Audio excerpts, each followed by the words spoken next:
Shalom Aleichem, mga kapatid. Shalom Aleichem. Isang pinagpalang araw sa ating lahat.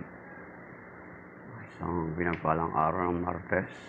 Narito na naman tayo ngayon sa ating Preaching in the Wilderness series kung saan binabasa natin ang Ebanghelyo ng Panginoon na binabasa sa lahat ng mga Katolikong simbahan. Okay. So, binabati natin yung mga regular natin na kasama rito, si Mystery of Faith, si Brother Joseph John Quijano, and then si Kuya Romy Nunez, at iba pa nating mga kasama ng mga Katoliko, kapwa Katoliko, and then maging yung mga from time to time ay sumasama sa atin. So, before we will start, let's have a short prayer in the name of the Father, the Son, the Holy Spirit. Amen. We praise you, Lord, and we thank you for your goodness and mercy, for your love, for your forgiveness, for your protection, for your blessings to us. Thank you for this morning, for this another new life. Thank you for this opportunity and another privilege to live. Thank you for waking us. Thank you for this blessing is ahead of us. Thank you. And this morning we ask forgiveness from all of our sins, from our thoughts, our words, and actions, and the things we're supposed to do that we fail to do, and the things we're not supposed to do that we do. We ask forgiveness from all of you. Yes, Lord. And we thank you because we know that your forgiveness is always ready for us.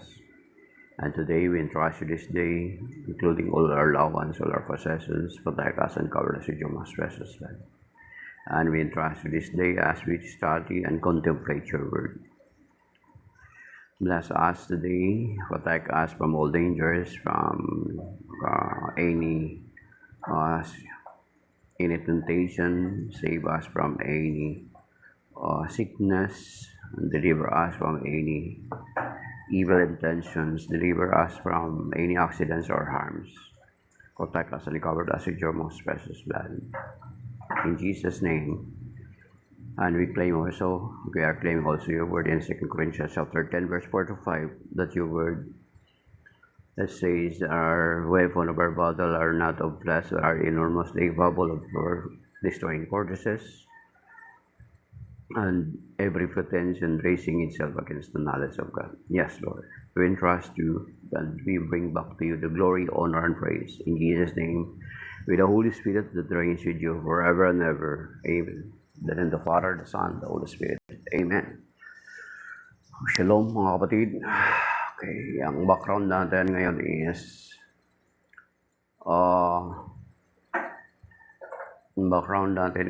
yung katedral ng Diocese ng Antipolo. Yan yung picture namin nung last Sunday, 7 p.m. Mass. Yan. Stop.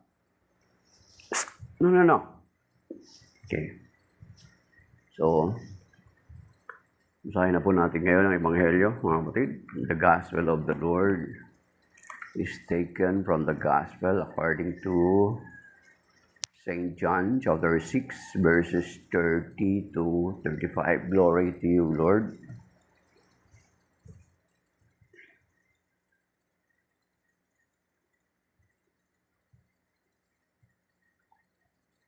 So they said to him, "What sign can you do that we may see and believe in you?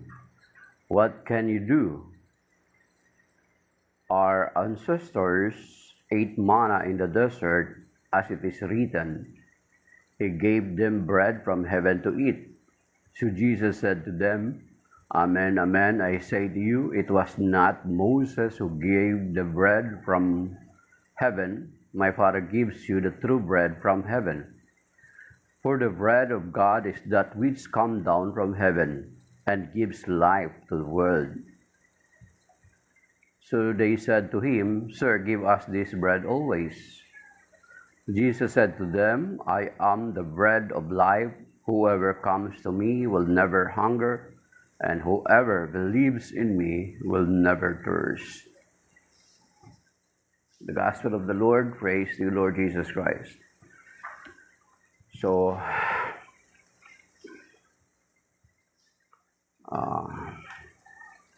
karugtong pa rin ito nung mga nakalipas na araw na Ebanghelyo mga kapatid, na kung saan ang unang tinalakay dito sa John chapter 6 ay yung pagpapakain ng Panginoon ng 5,000 na mga kalalakihan ng tinapay. So, the multiplication of the loaves. And then another is yung, hindi ko alam kahapon, is ang kahapon na Ebanghelyo is Matthew 5.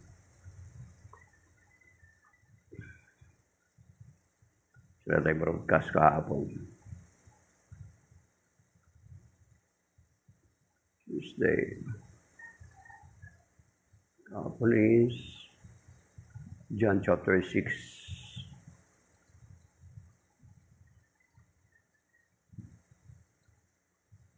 John chapter 6 verses 22 to 29.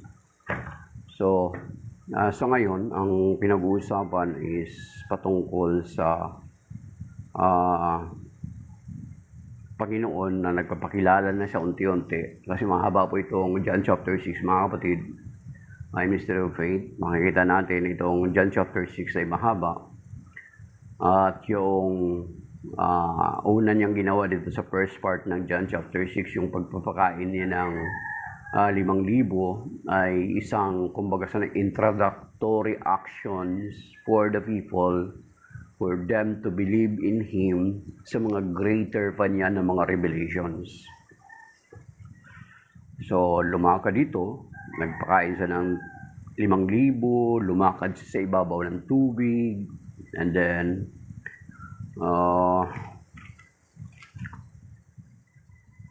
pagdating dito sa John chapter 30 hanggang 35, ay nagpakilala na ang Panginoon unti-unti, mga kapatid kasi kung nabasa nyo na ito, yung inabasa nyo na po itong buong John chapter 6, it talks about the bread of life discourse, at ito nga yung title dito sa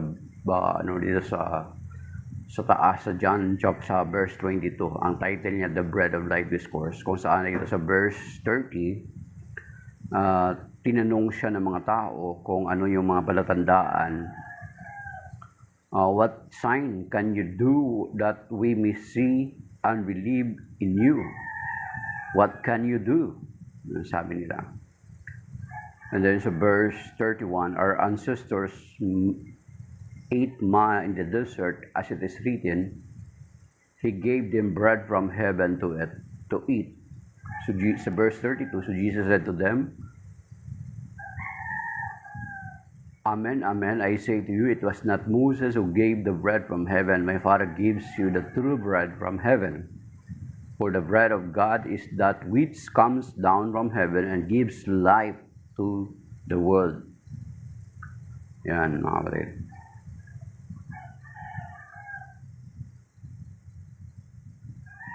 Verse 34, so they said to him, Sir, give us this bread always. Verse 33, Jesus said to them, I am the bread of life. Whoever comes to me will never hunger, and whoever believes in me will never thirst. So, ipinapakilala na ng Panginoon ng kanyang sarili that He is the bread of life, mga kapatid. So, alam naman natin na sa atin na mga na tao ay natural na staple food nila noon doon sa kanila is bread. Bread sa atin naman ay bigas sa atin. So, ganun ka-importante sa kanila. At yung sinasabi ng Panginoon na He is the bread of life. So, ibig sabihin, mga kapatid, na Jesus supposed to be is the very important part of our life. Mga kapatid, kung saan ang tinapay sa atin, lalo sa atin dito sa Pilipinas, ang pagkain natin ng kanin is from morning sometimes, tanghali, and then sa gabi. So sa kanila, hindi ko alam kung ano yung time nila sa pagkain. Ibig sabihin, every kumain sila, part palagi yung tinapay. So, ibig sabihin, sinasabi ng Panginoong Jesucristo, He is telling us that He must be a part of our lives. Bahagi siya ng ating buhay. Without Him, magugutom tayo, at kapag magugutom tayo, makakaranas tayo ng kamatayan. Kasi He is, sabi niya, I am the bread of life. At sabi niya rito sa verse 35, mga kapatid, Jesus said to them, I am the bread of life. Whoever comes to me will never hunger, and whoever believes in me will never thirst. So, ibig sabihin, ganun kaimportante ang Panginoong Hesukristo sa buhay natin. Kasi ang tinapay ay, that is a daily part of our lives.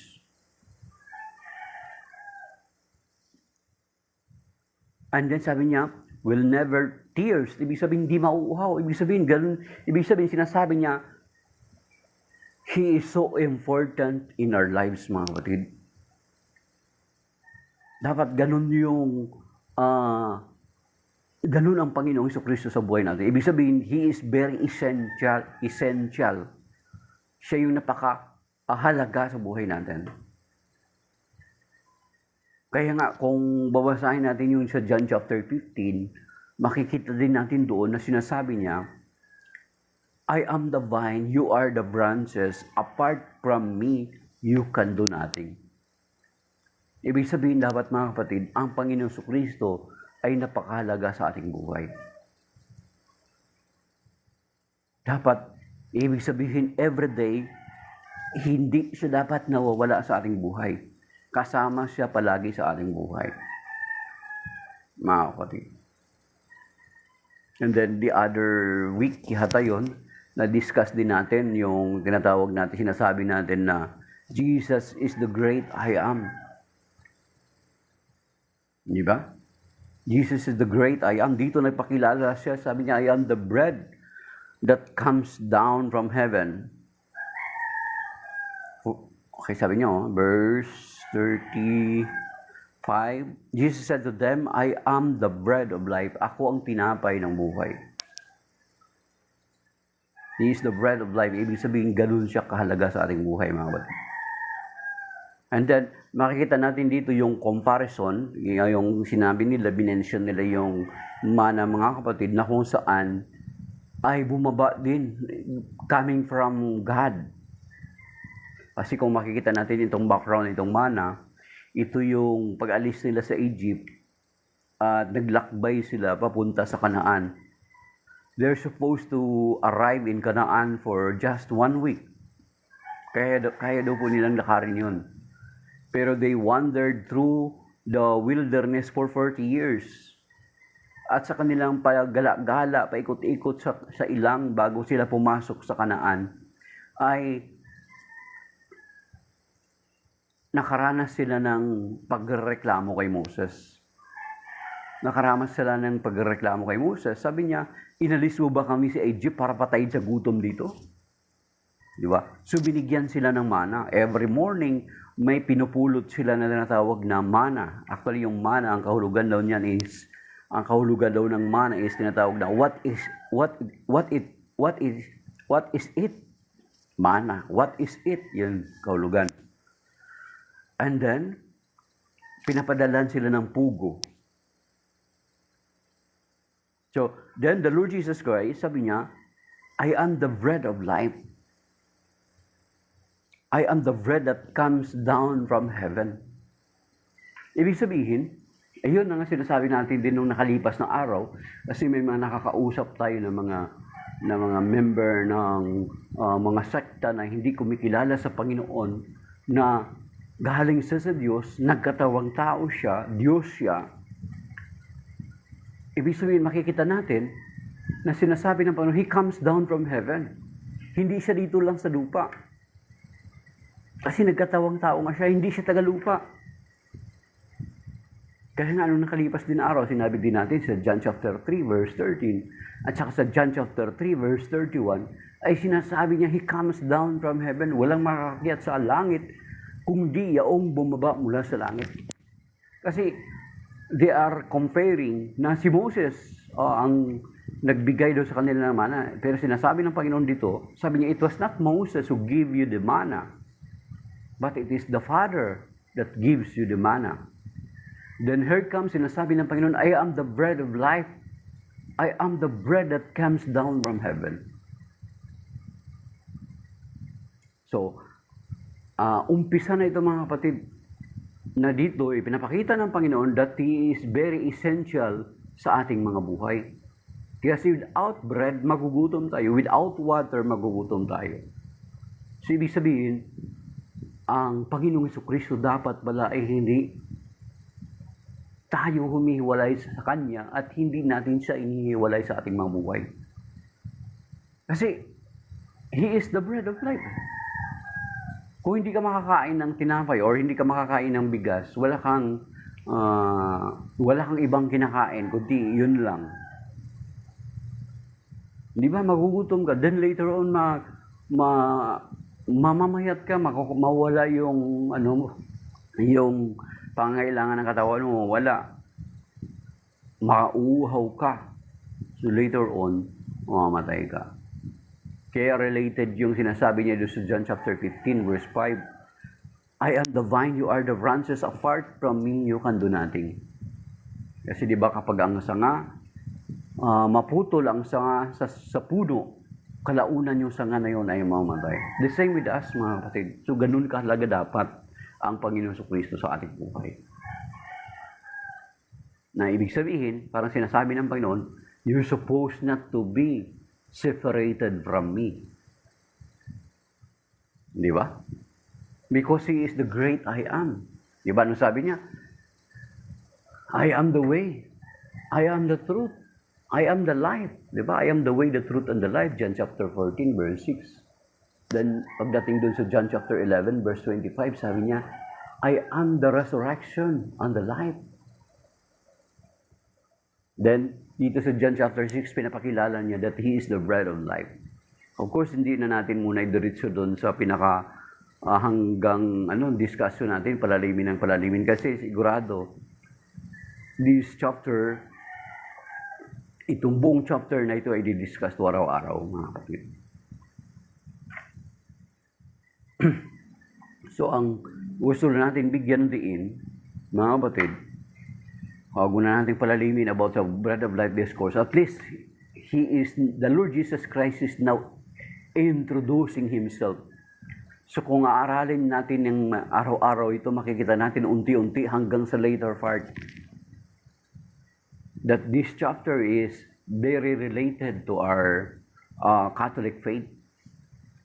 Kaya nga alam niyo ba si Scott Hahn, isa siyang professor ng seminary noong siya ay protestante pa. Ang ginagawa nila ay inaaral nila yung every chapter ng John.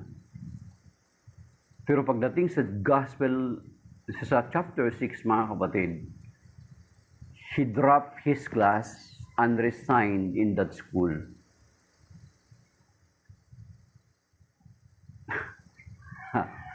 Professor siya, mga kapatid, he dropped his class pagdating nila sa chapter 6 and he resigned from that school. Bakit? Kasi kung aaralin mo ang John chapter 6 ng matapat sa iyong puso, mga kapatid, wala kang makita na rason at wala kang makitang ibang dahilan na hindi ka magiging Katoliko. So that was the start ng journey ni Scott Hahn na nag-investigate siya about sa Catholic faith. So, pero hindi na natin palalamin nga doon kasi i-discuss to araw-araw yung buong chapter 6 na ito. So, sabi niya, ibalikan natin, ibigyan natin ng emphasis, sabi niya. So, Jesus said to them, Amen, amen, I say to you, it was not Moses who gave bread from heaven. My Father gives you the true bread from heaven. For the bread of God is that which, for the bread of God is that which come down from heaven and gives life to the world. For the bread of God, sapagkat ang tinapay ng Diyos na nagmula sa langit ay nagbibigay ng buhay sa sanlibutan. For the bread of God is that which comes down from heaven and gives life to the world. So dito pa lang mga kapatid, makikita natin, dito pa lang sa verse uh, 33, makikita natin that Jesus comes down from heaven. At yan din yung sinasabi sa Hebrew chapter 10 verse 5. So kung ang Panginoon Kristo ay He is just purely human being, then hindi na dapat binanggit dito na nagmula siya sa langit, na bumaba siya mula sa langit. Kaya yung argumento ng iba na sinasabi nila na Jesus Christ is merely or purely a human being, dito pa lang sa chapter na ito, or actually sa gospel wala ni St. John, ay hindi na kagad hindi na kagad oobra yung ganong argumento. Itong verse 32 na ito, itong verse 33 na ito ay nagpapatunay na yung sinabi ni St. John sa kanyang prologue ng kanyang gospel, yung prologue niya mga kapatid ng kanyang gospel doon sa John chapter 1, sinasabi doon, in the beginning was the Word, and the Word was with God, and the Word was God. He refers to the Word. He refers to the Word.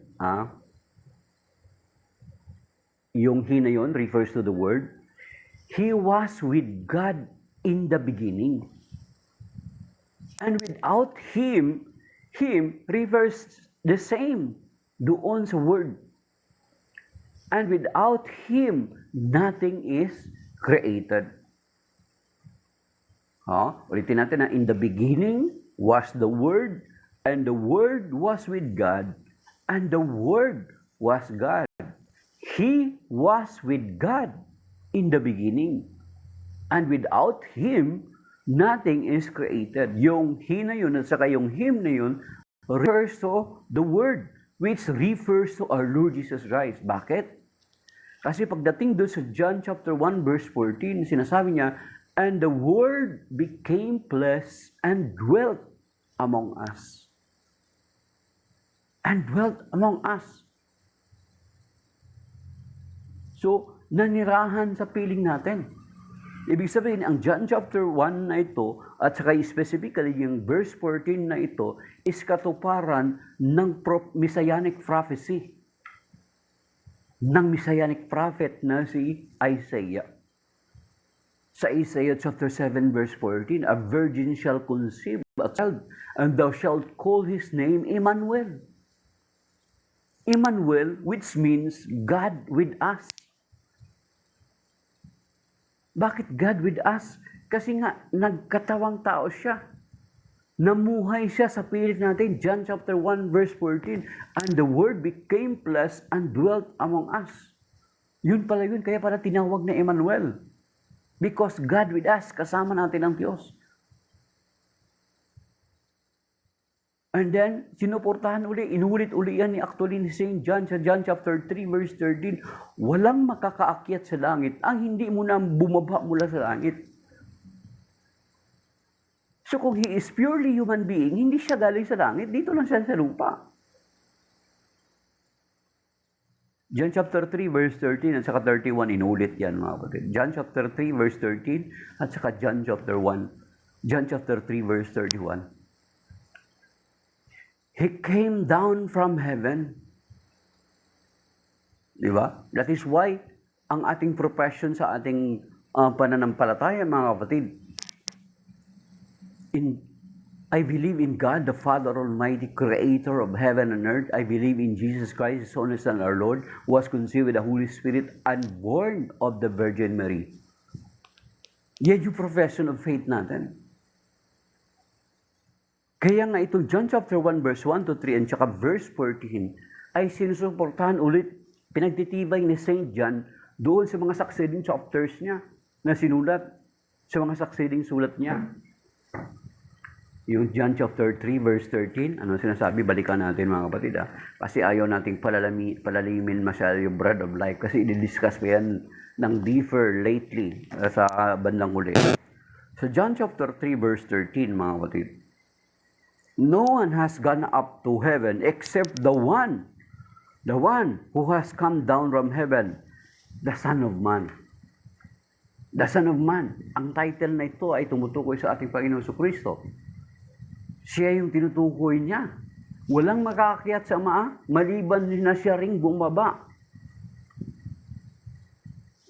And then sa verse 31, inulit-uli mga kapatid, sabi rito, the one who comes from above is above all. The one who is of the earth is earthly and speaks of earthly things. But the one who comes from heaven is above all. Ay higit sa lahat. So sinasabi ng Panginoon, He comes from above. He comes from heaven. He comes with the Father. In the beginning was the Word, and the Word was with God, and the Word was God. He refers to the Word. He was with God in the beginning, and without Him, at kung hindi dahil sa Kanya, Him, Kanya, refers to the Word, nothing is created, ay walang nalikha. Do you see? He comes from heaven. So, hindi siya tagalupa, mga kapatid. Kaya nga pagdating dun sa Hebrew chapter 10 verse 5, sinasabi niya, nang pumanaog si Kristo sa sanlibutan, ay sinabi niya sa Ama. Ay sinabi niya, basta yung Hebrew chapter 10 verse 5, nang pumanaog. Saan siya galing? Umakyat galing sa niyog. No. It came from God. It came from the Father. Kaya hindi mo pwede, kaya nga hindi pwede sabihin mo, tao lang si Kristo. Tingnan yung consistency ng banal na kasulatan, mga kapatid. Kaya kapag binangaral sa inyo na tao lang si Kristo, and then, pinapaanib ka sa iglesyang ipinangalan sa Kanya. No way. Hindi ka maliligtas ng Kristong tao. Walang saysay. Ang dugo ng Kristong tao, hindi makatutubos ang dugo ng Kristong tao. Yan yung sinasabi natin from previous days, mga kapatid. Kaya nga doon sa 2 John verse 7, doon muna sa Colossians chapter 2 verse 9, ano sinasabi doon sa Tagalog? Sabi niya,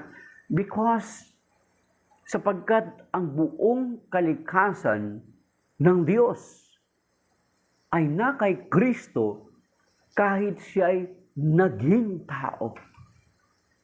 Pag ginamit yung naging tao, mga kapatid,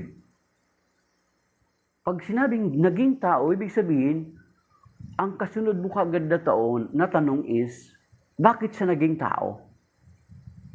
Ano ba yung kalikasan niya dati? Naging tao. Sapagkat ang buong kalikasan ng Diyos ay na kay Kristo kahit siya'y naging tao. Naging tao. Ibig sabihin, tama yung sinasabi ng John chapter 1 verse 1 to 3 hanggang verse 14. Mga kapatid, at yan din yung sinasabi sa Philippians chapter 2 verse 5. Magpakababa kayo katulad ni Kristo na kahit siya ay Diyos. Basahin sa Bible ng mga kapatid, na kahit siya ay Diyos, hindi nagpilit na manatiling kapantay ng Diyos, bagkus sinubad niya ang katangian ng pagka-Diyos at namuhay na katulad ng isang alipin. So therefore, nagmula nga siya sa Diyos, nagpakababa siya. Nagkatawang tao siya, bumaba siya. Hindi siya tagalupa. Ay, Angel ganda, hindi pa ako pare. Like ko lang po ako, kapariho po ninyo.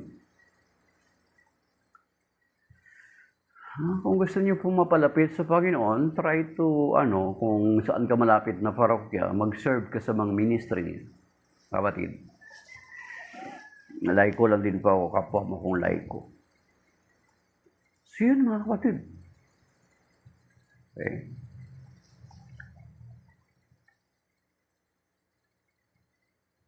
Brad Eddie. One half, Brad Eddie. Eddie Villanueva. Or Eli. Okay. Okay.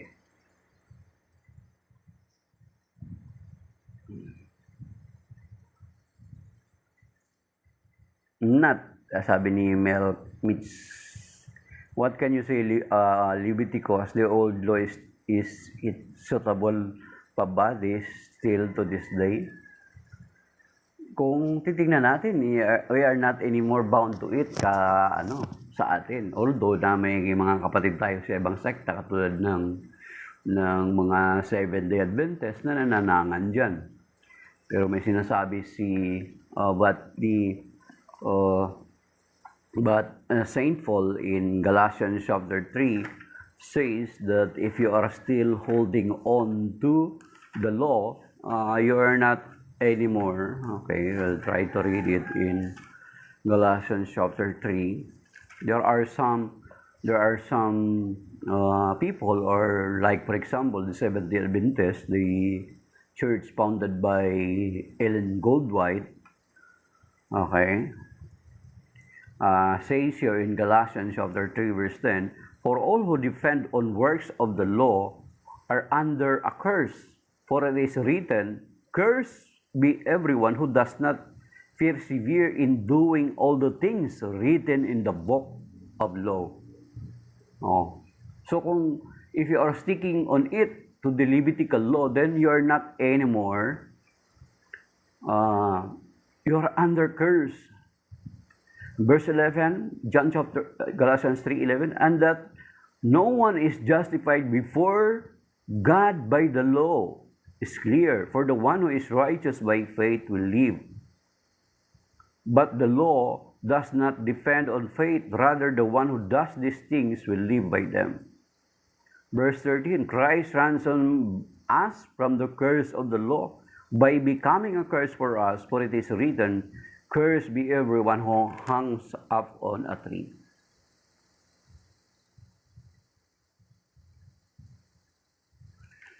Yes, of course, because if you remember, because we in Levitical law, specifically in Leviticus chapter 11, if we have to read that, the food that is being prohibited for them to eat, but when in Mark chapter 7, that was discussed already by the Lord, that the one who enters in our belly, in our mouth, doesn't defile us, but the things that comes from our mouth, the one who defiles us. Okay, Mark chapter 7, I think it is Mark chapter 7. Okay. Verse 15, nothing that enters one from outside can defile that person, but the things that comes out from within are what defile. So, the things that comes in cannot defile us. As Leviticus 11 is saying that when you eat that, you will become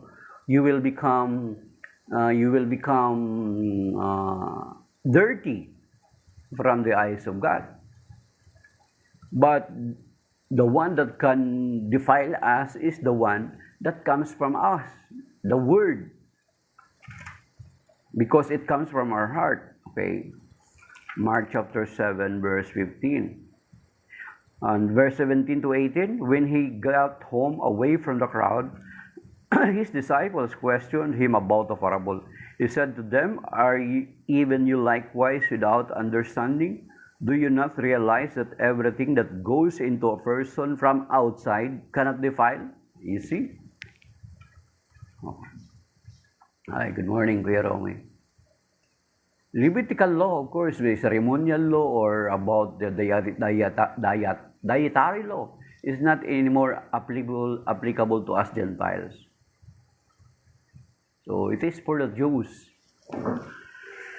And then that is why in Acts chapter 10, when Simon Peter saw a vision,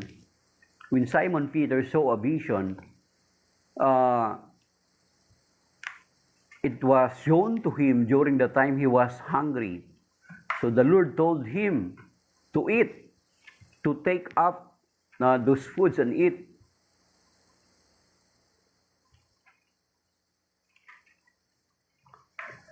Okay?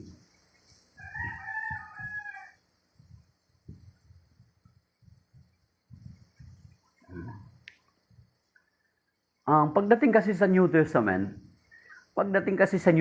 halimbawa, kahit yung mga ossuary, di ba, it was mga Levitical law yan. Mga Levitical law or part ng Mosaic law. Yung tattoo. Kung pagdating kasi sa New Testament, ang authority to say it is bawal or not is the church. The church, it was given to the church by the Lord Jesus Christ. When He establishes His church, di ba sinabi niya doon sa Matthew 16, 18 to 19, upon this rock I will build my church. Then sa verse 19, I will give you the keys of the kingdom. Whatever you will bind here on earth shall be bound in heaven, and whatever you will loose here on earth shall be loosed in heaven.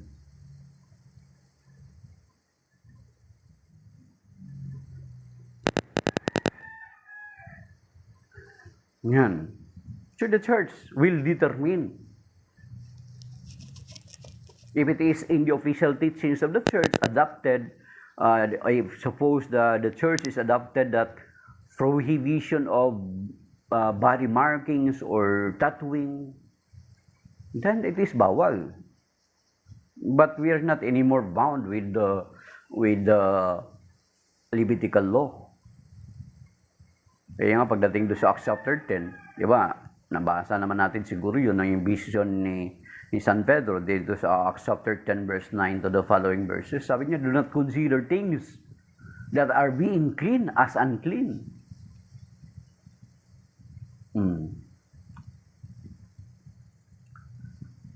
Sabi ni Matt Smith, kasi nangyari selective mga tao sa Leviticus, specifically sa tattoo. And then sabi pa niya, kasi for me, hindi pwede mag-select lang kung ano ang pwede at sa hindi when it was stated sa lahat ng Leviticus.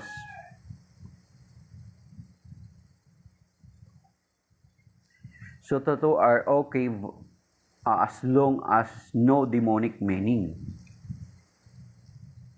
Most possibly. So hindi ko pa na, although nabasa ko na yung buong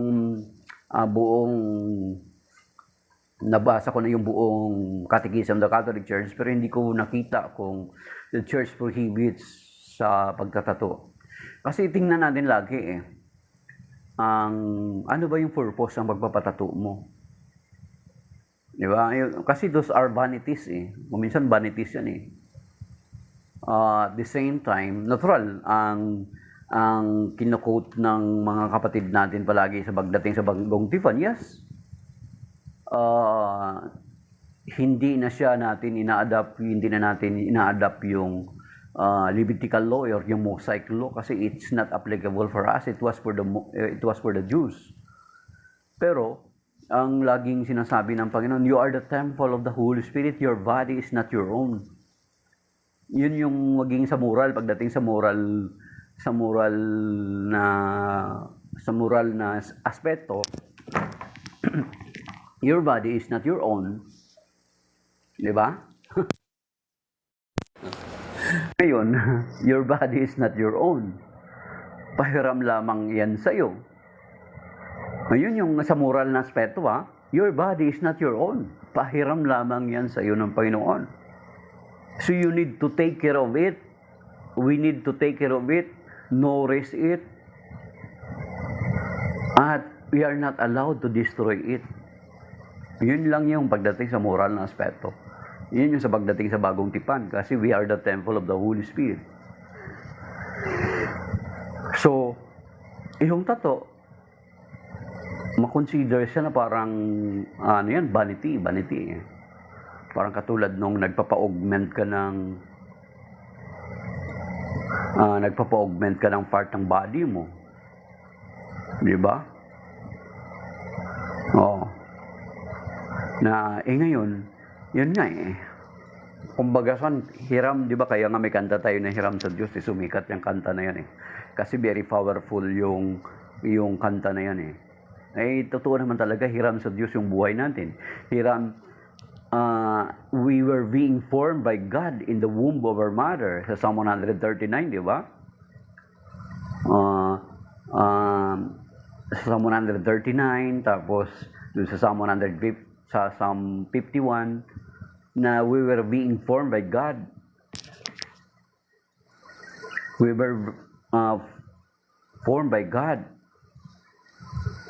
sa sinapupunan ng ating ina.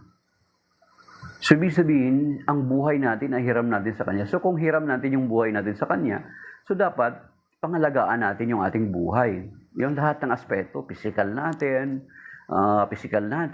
kaluluwa natin, pamumuhay natin, yun dapat pangalagaan natin. So, diyan papasok sa morality, sa moral na aspeto, na so kung hiram lang yung buhay mo sa Diyos, hindi mo dapat salaulain yung buhay na yan.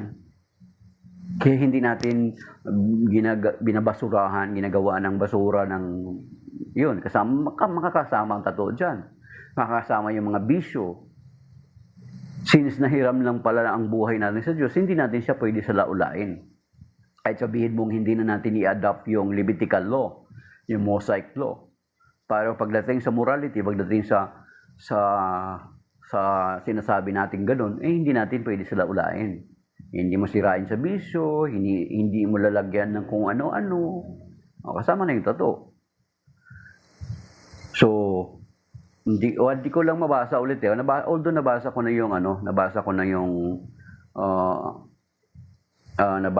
yung buong Catechism of the Catholic Church, pero wala akong nakita, hindi ko alam kung matandaan or yung outrightly na sinasabi ng simbahan about sa tato. Yan mga kapatid. Yun lang.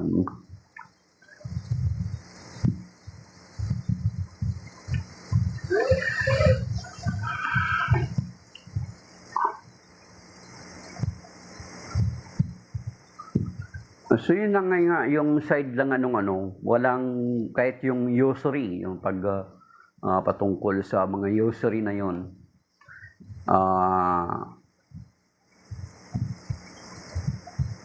Kaya nga ang simbahan dapat natin.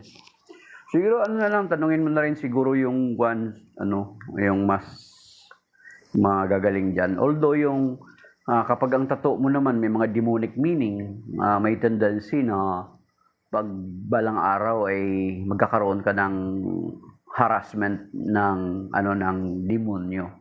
Kapag may mga, kasi lalo na yung si Father Darwin, may mga encounter siya na yung may mga tattoo is yung ink consecrated to the devil.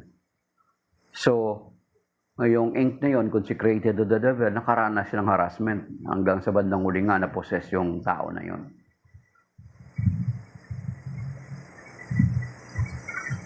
Yun nga, it was not anymore meant to us yung Levitical law, yung Mosaic law.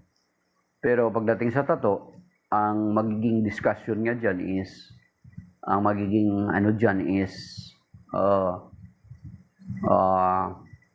ang magiging moral na aspeto sa tato is, pinahiram lang sa atin ng Diyos yung ating katawan. He formed us in our mother's womb, sa Psalm 51. At yung sinasabi sa Psalm 139. So, kung pinahiram lang sa atin, then who are we to destroy it? Kasama na yung bisyo, kasama na yung paglalagay ng kung ano ng tato. Kaya nga may prayer mga exorcist eh.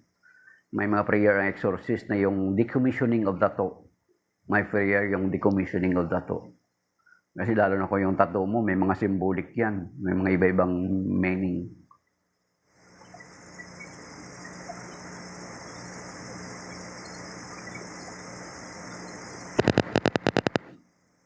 Okay. 8 years Catholic School ako, may theology kami ni Ido. It contradicts kasi sa mga hindi nag-theology. Nag-iiba kasi meaning sa nagbabasa na lang versus pinag-aralan yung scripture or context ng 66 books. Yun nga, kapatid, hindi nga tayo doon nasa Levitical law. Ay, kung nakapag-aral ka ng theology, yun naman talaga yun. We are not anymore. Kaya nga, makikita naman natin yung sinabi ng Panginoong Kristo doon sa Mark chapter 7 to 18.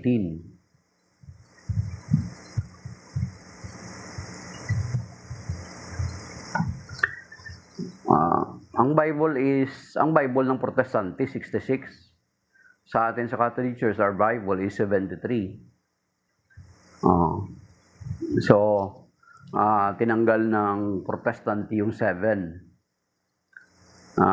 Isa sa proof na tinanggal ng Protestante kasi ang original, yung unang kauna-unahang salin ng King James ay meron pang 7 books bago nila tanggalin yung 7. So, 73 ang aklat ng Biblia. Ang Protestante ang nagtanggal ng 7.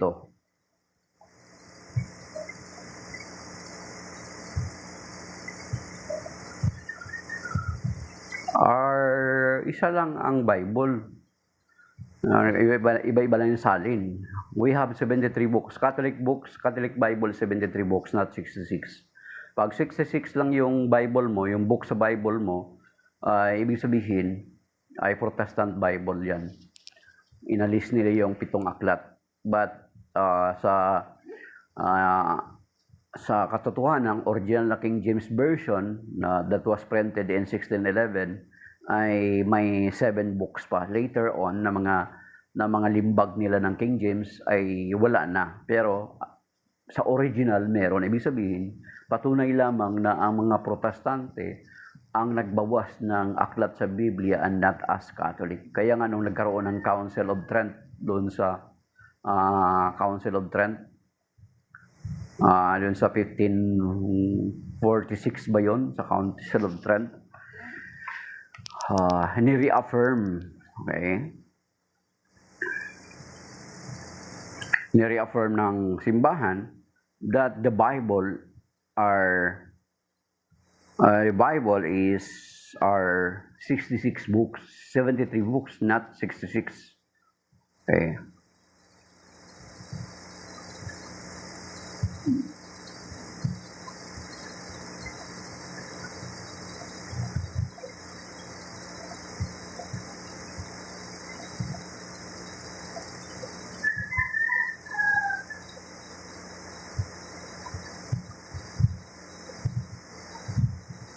So, yun. So,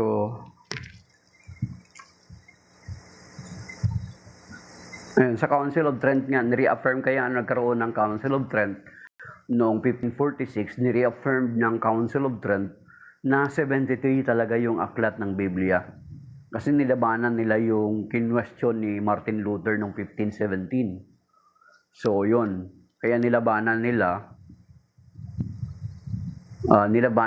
si Martin Luther. Kaya nung pagdating ng Council of Trent noong 1546, ni-reaffirm nila that the Bible contains 73 books.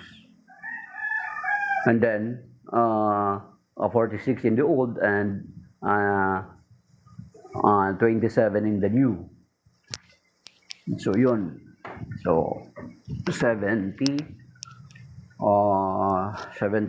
mga kapatid. Okay.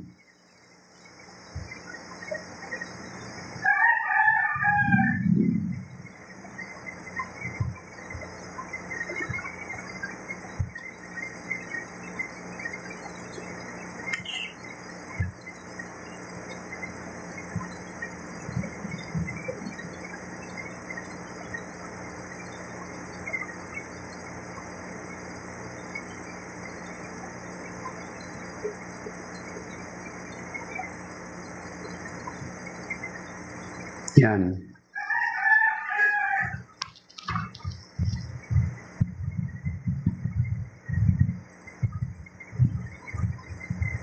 Yan, mga kapatid. No, it was not added, ano? Hindi yun added.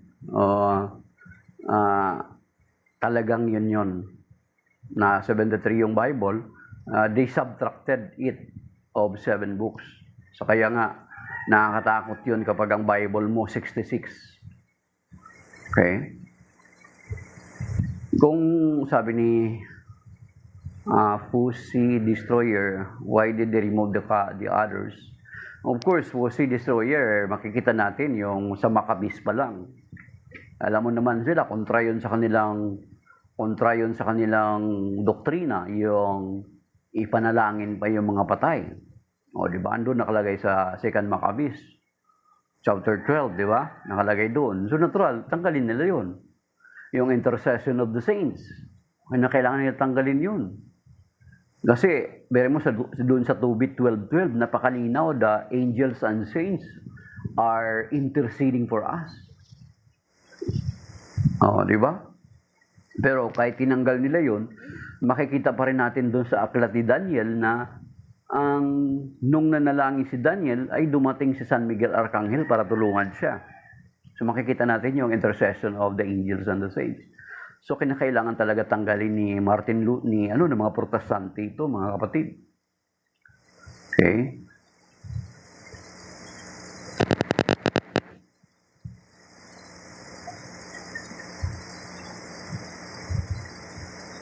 I think I know why 66 is for Christians. No?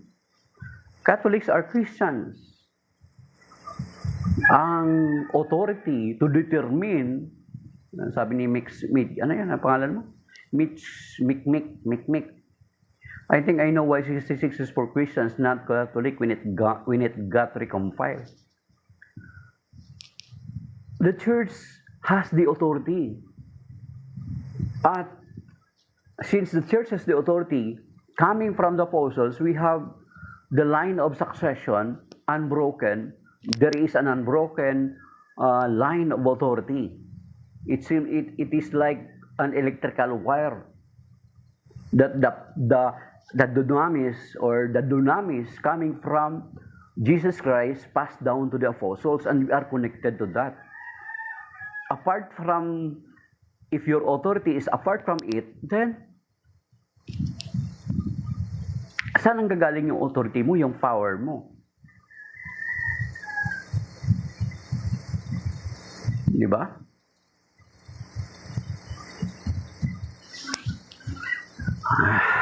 Ang NEO po iba eh. Parang ginagawa nila yung sabi ni 6.1/2. Same po ba yung NEO Prex? Ang Prex is talagang for parokya. Hindi siya kung organization. Ang NEO naman kasi is parang ina-adhere nila yung traditional na pamamaraan ng pagtitipon dati ng mga Kristiyano, yung bahay-bahay, merong ganon. Kaso lang, ang Prex talagang fully submitted sa simbahan. Ano lang siya, programa lang talaga siya. Ang NEO, may Eucharist sila. Kung minsan ang problema lang sa NEO, ito baka may NEO dyan, ang nagiging problema lang sa NEO, kahit may mga parochial activity, hindi nila sinastop yung kanilang activity sa NEO para makiisa doon sa parochial activity. Nagsasarili sila ng palaspas, nagsasarili sila ng Easter Vigil,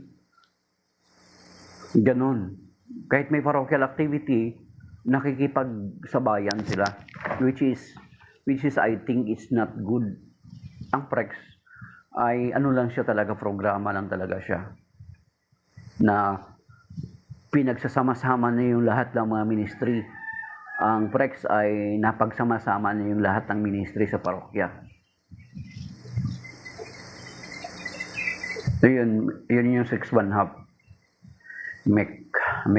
No, I mean Christian like born again. Evangelist, not Christian Catholic. Kasi yung kasi na yun. Oo. Kaya nga kapag protestante ka, ang aklat mo 66. Ano yung religious significance? Ano yung spiritual significance ng 66? Di ba yung number na kinakatakutan nila? Di ba?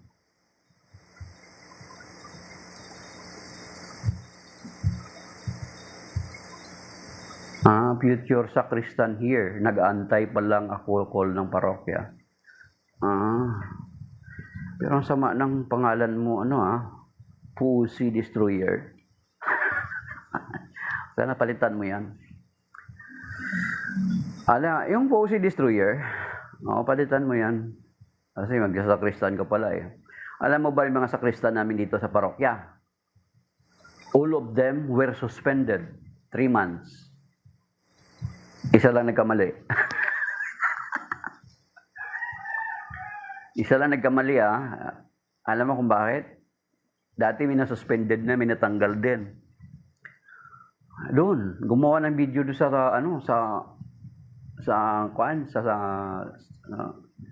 sanctuary. Doon sa sanctuary mismo gumawa ng video. Pinost, yun, tanggal.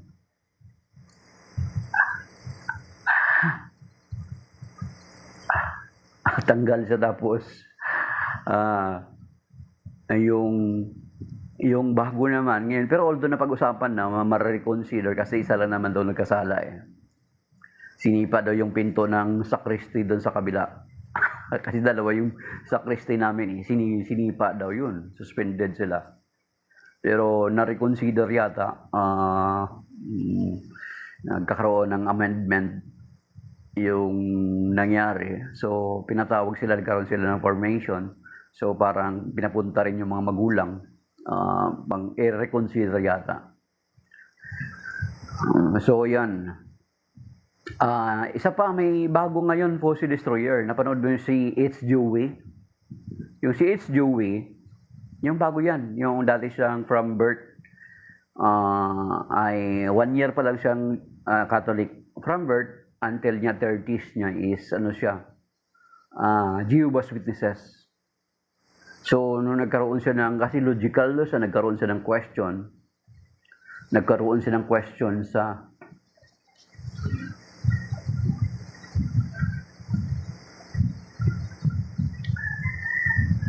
yan.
Yun.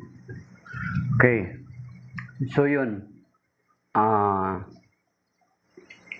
Nagkaroon ng nag-disrupt yung signal. May confirmation.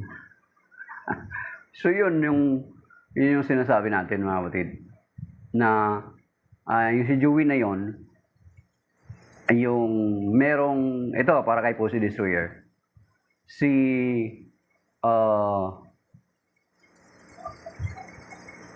Siya, noong yung bagong kausap ni Joey, sabi niya, merong Jehovah's Witness na magpapakonvert ulit panibago sa Catholic Church. Kasi,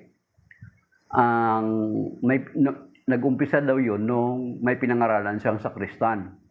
Ngayon yung sakristan, may alam.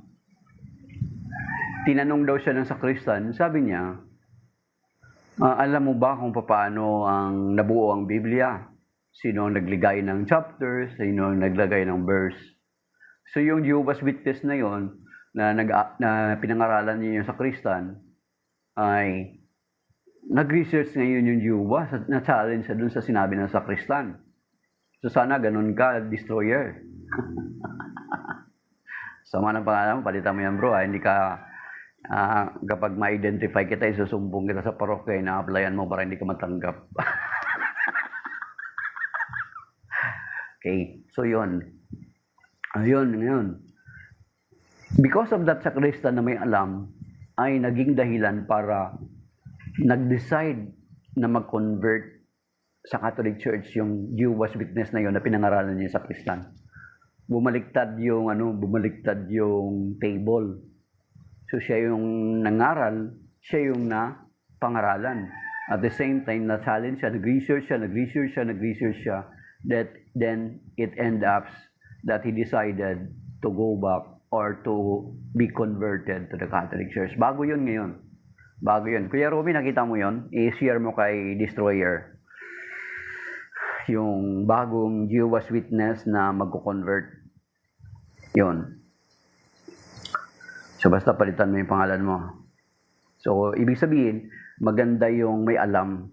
So, kung may alam ka, Katoliko ka may alam, ay hindi basta-basta ka mabudol ng mga kapatid natin sa ibang sekta.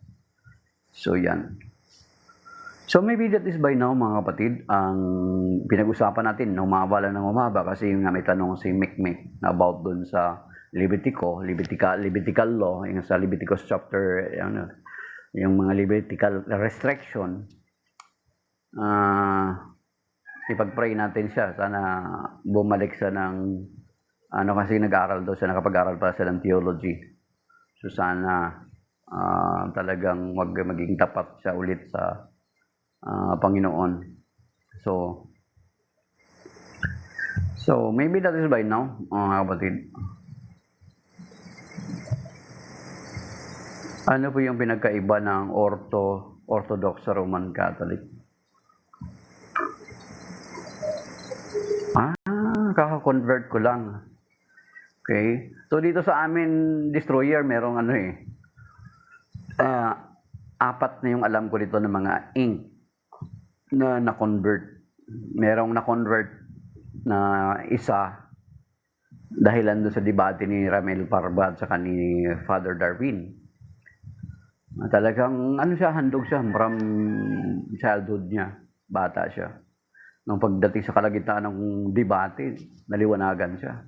Convert. Tapos, dalawa na sila kasi pati pinsan niya nagpa-convert. Tapos, yung pamangkin, Kuya Romy, yes.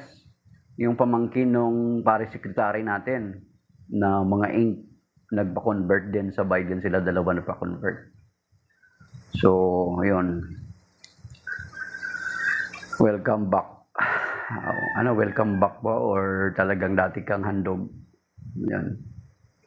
Kasi kung may aral, kung alam mo, kung nag-aaral ka, nag-iisip ka, na logical ka, nagtatanong ka, katulad ng si Joey, na dating Jehovah's Witness, since birth, yung logical siya, nagtatanong siya. Katulad yan, halimbawa, sa 1914, for them to justify the existence of Mang Felix, sasabihin nila natalikod yung iglesia. Kasi kung hindi natalikod yung iglesia, paano nila masingit si Mang Felix? Kaso lang, ang problema nila dyan is, hindi lang naman siya nag-claim na natalikod ang iglesia. So, nauna sa kanya nag-claim na natalikod ang iglesia, si Mang Joseph Smith. Because natalikod, there is a need to restore it. So, kaya nga nila sila pinipilit na natalikod, kahit wala naman talaga sa Biblia, katulad nung nakalipas ko na araw, nakausap ko yung Romy, di ba? Ang binasa niya, Matthew 24 verse 9. So, binasa niya doon na maraming tatalikod. Marami lang. Hindi sinasabi na buong iglesia ay matatalikod.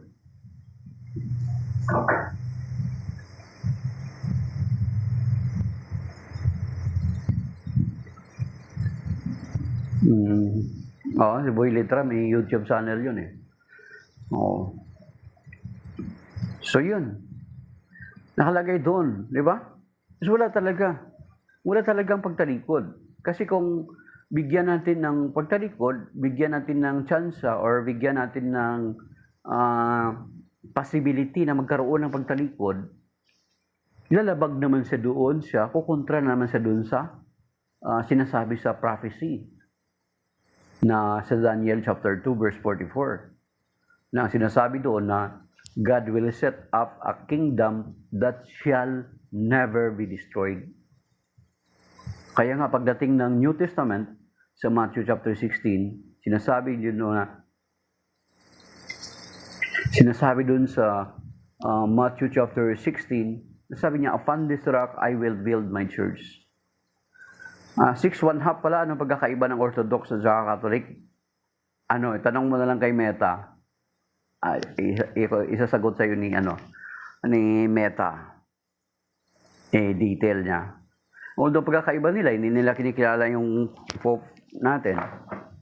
Hindi nila kinikilala yung Pope natin. And there are some doctrines na hindi nila tinatanggap. And then, yung pari nila may asawa, ganun.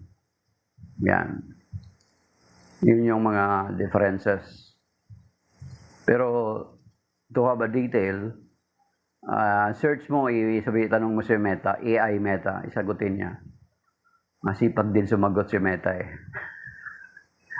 Okay? So, maybe that is by now mga kapatid. Iano muna natin. Maraming salamat sa inyo na kaysa, si 6-1/2, si Destroyer, si Mystery of Faith, si Kuya Romy Nunez, at maging yung mga iba dyan na kapwa natin na hindi ba nagtatap ng screen, yet they are listening to us, they are considering to listen to us, nakikinig sila sa atin, at maging yung mga dumadaan lang at kayo na nagtap ng screen. So may God bless us sa araw na ito. Si Mang John, Kuya Romy, hindi natin nakakasama, kaya kamusta kayo matanda na yon? Okay. So yun mga kapatid. Hindi na natin masyado pinatagal yung tatalakay natin na John chapter 6 ngayon kasi alam ko na this week sigurado puro John chapter 6 ito kasi especially na by June ay ang kapiyastahan ng Corpus Christi.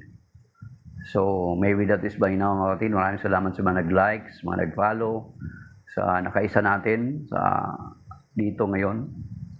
At pagiging mga kapatid natin na hindi pa nag-tap ng screen yet they are there, pasimpleng nakikinig sa atin. Hi Kakay, late ka. At salamat din sa lahat mga kapatid. And may God bless us. Ingatan naman tayo ng Panginoon. Ligtas tayo sa mga bibigat ng mga pagsubok, sa mga malulubag karamdaman. Iligtas tayo sa cancer, sa stroke, sa mga road rage, sa mga disgrasya at sakuna. May God protect us with His most precious blood. Send out to us His holy angels to protect us, our guardian angels. At nawa ang ganap na kagalingan ng asawa ni Brad Calix ay hinihingi natin, pinapanalangin natin. At ang mga pangailangan, si Brother Dominic Navarro, si Brother Mary Grace Guzman at iba pa na kailangan tulong at biyaya ng Panginoon. At iligtas din tayo ng Panginoon sa mga evil intentions. At sa araw na ito ay pagpalain nawa tayong lahat ng Panginoon. Shalom mga kapatid. May God bless us and keep us safe and sound sa araw na ito. To God be the glory. Amen. Signing off my dear brothers and sisters.